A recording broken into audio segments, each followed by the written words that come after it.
ఆ mega DSC పేరుతో ఈయన నిర్వహించిన ఈ 16,000 ఉద్యోగాల భర్తీ ప్రక్రియ చూస్తే ఎంతమంది ఆవేదనతో ఉన్నారు ఈ రాష్ట్రంలో అన్నది కంటికి కనిపిస్తూ ఉంది. వీళ్ళు చేసిన గోల్మాల్ వ్యవహారాలతో, వీళ్ళు చేసిన స్కాముల నిర్వాహకం వల్ల ఎంతమంది కన్నీళ్లు పెడతా ఉన్నారు ఈరోజు రాష్ట్రంలో కనిపిస్తూ ఉంది. నిజంగా ఎంతమంది రోధిస్తూ ఉన్నారు అన్నది కూడా కనిపిస్తూ ఉంది. గవర్నమెంట్ అంటే ఒక భరోసా. అలాంటి భరోసా ఈరోజు పోయిన పరిస్థితుల్లో ఈరోజు ఈ రాష్ట్రంలో ఈరోజు మన పిల్లలు, జెన్జీ పిల్లలు ఇవాళ కొట్టుమిట్టాడుతూ ఉన్నారు.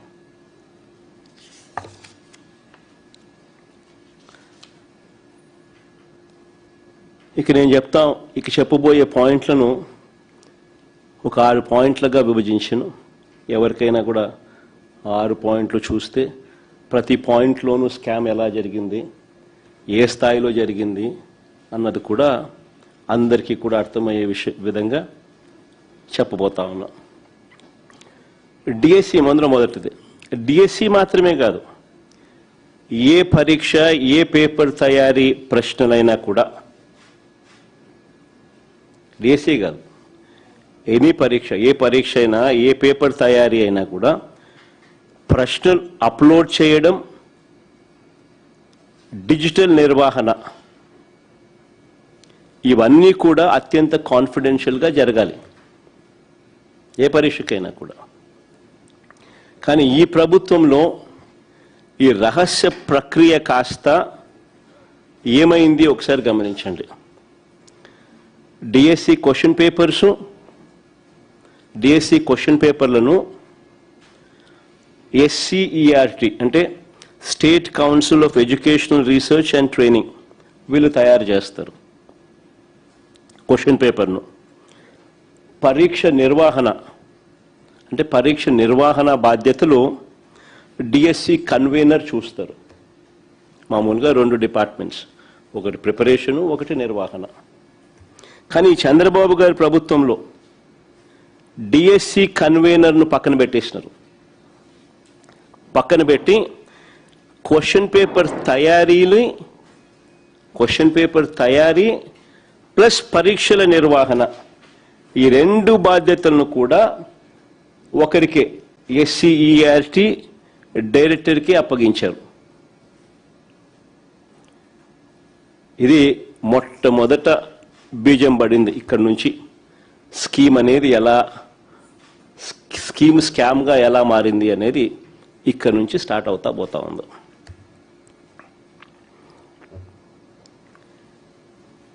డిఎస్సి పరీక్షల్లోనే పారదర్శకతను దెబ్బతీసినారు.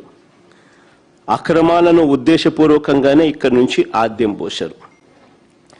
చాలా కాన్ఫిడెన్షియల్గా జరగాల్సిన ఈ క్వశ్చన్ పేపర్ తయారీని చూసుకోండి. ఇక్కడ నుంచి చాలా కాన్ఫిడెన్షియల్గా జరగాల్సిన ఈ క్వశ్చన్ పేపర్ తయారీని, దాన్ని అప్లోడ్ చేసే పనిని అవుట్సోర్స్డ్ ఉద్యోగుల చేతుల్లో పెట్టకూడదని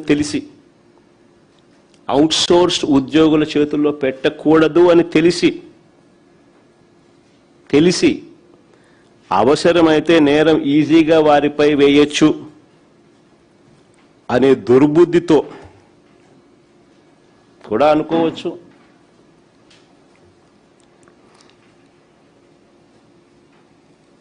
ఏకంగా ఈ ప్రక్రియను అవుట్సోర్స్ కాంట్రాక్ట్ ఎంప్లాయీస్తో చేయించారు. ఆశ్చర్యం ఏమిటో తెలుసా? కృష్ణా జిల్లాలో ఇందులో పనిచేసే అవుట్సోర్స్డ్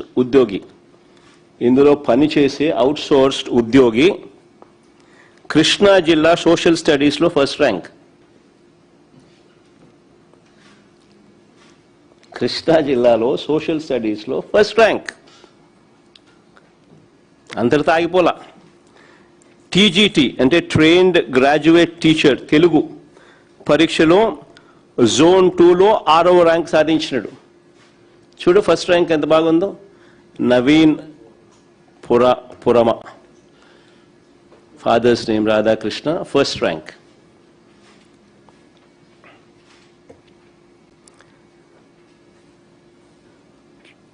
ఫస్ట్ ర్యాంక్ రావడమే కాకుండా TGT trained graduate teacher Telugu పరీక్షలో కూడా జోన్ 2లో 6వ ర్యాంక్ కూడా సాధించాడు. ఒకే వ్యక్తి పరీక్ష నిర్వహణ వ్యవస్థలో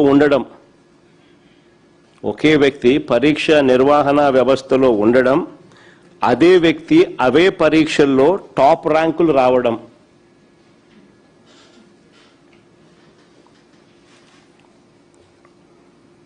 నిజంగా ఇది అతిపెద్ద స్కామ్కు సాక్ష్యం కాదా అని అడుగుతా ఉన్నా. ఇక్కడ నుంచి ఇంకా ఎంతమందికి లీక్ అయిందో ఇది కనిపిస్తూ ఉంది. కనిపించినవి ఇక్కడ నుంచి ఇంకెంతమందికి లీక్ అయిందో అనేది కనిపించడం. అది ఇంకా లోతుగా పోతే తెలుస్తుంది. ఆశ్చర్యం ఏమిటో తెలుసా?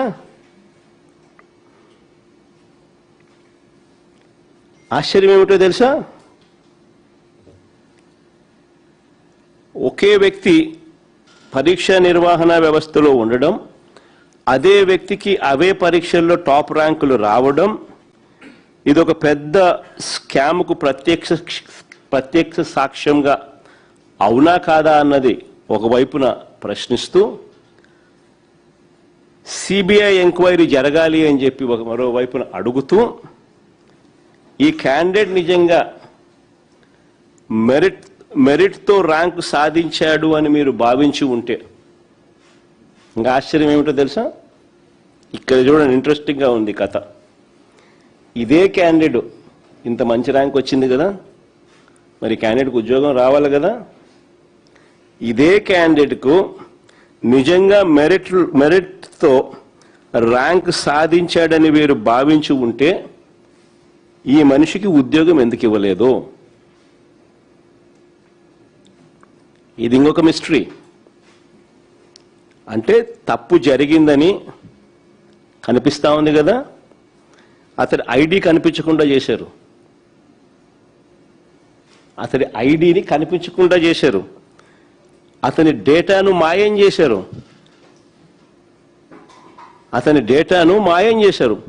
సెకండ్ మెరిట్ లిస్ట్ కూడా ఒకసారి చూపించుమా. మెరిట్ లిస్ట్లో మార్పులు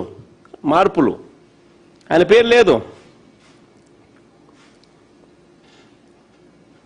మెరిట్ లిస్ట్లో మార్పులు ఇష్టానుసారంగా, ఆయన పేరు లేదు. నిజంగా ఈ క్యాండిడేట్ గనా మెరిట్ ర్యాంక్ సాధించాడని వీరు భావించి ఉంటే ఉద్యోగం ఎందుకు ఇవ్వలేదు? అంటే తప్పు జరిగిందనేగా. అతని ఐడి ఎందుకు కనిపించకుండా చేశారు? అతని డేటాను ఎందుకు మాయం చేశారు?